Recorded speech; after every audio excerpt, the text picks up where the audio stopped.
lesson at all. But last week we talked about that bus, right? Just ride on that bus. And occasionally you should get off that bus.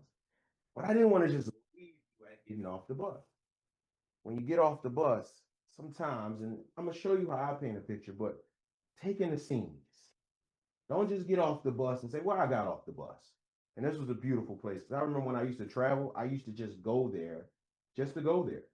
When I come back, hey, what you do? Oh, I went to New York. Well, what did you do in New York? I walked around, but I didn't really see New York for what it was worth. But when I got there and I started to take in the scenes, I understood things a little different. I understood it was some places you go in New York and some places you don't. It's better to Uber, or sometimes it's better to catch a train. It all depends what part of New York you're in. So let's take a trip.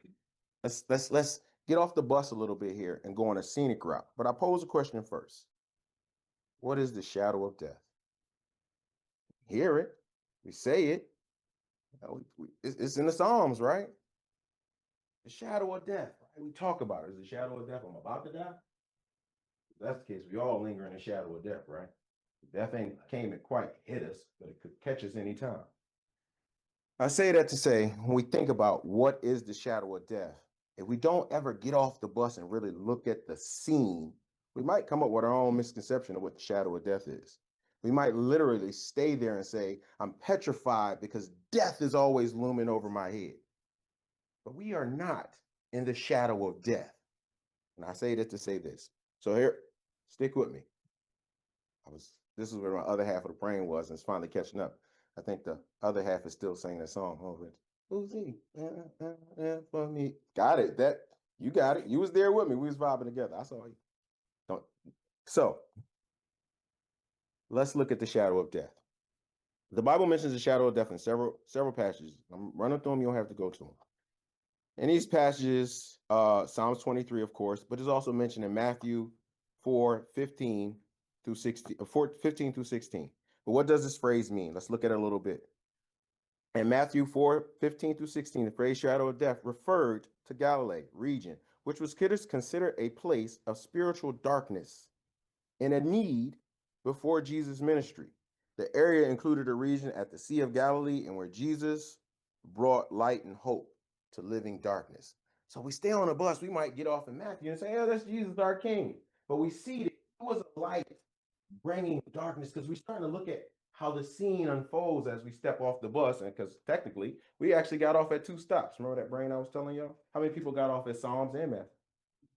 Right? Both got off both. So y'all got 2 brains too. Y'all thought I was doing great.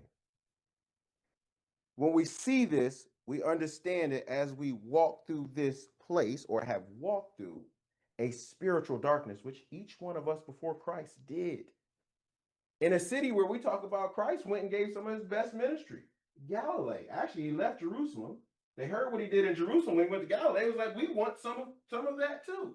So us who understand, who have been talking about spiritual darkness, or I'm not going to say anybody in this room, but some people who don't get off the bus and they talk about the shadow of death, they'll give it its own picture, its own description. But if we start to look at how the scene is painted via the scriptures and look at that scene as we get off the bus, we'll see that the shadow of death we are no longer in because we're not in spiritual darkness. We're actually like the Galileans. We received it with joy. So when we look at this and we see that there's no spiritual darkness, and now that we take on that light of Christ, we go out and be the light on the dark shores. So as we get off the bus, as we get ready to get back on, because I'm going to give me a little bit of time, bus is kicking off.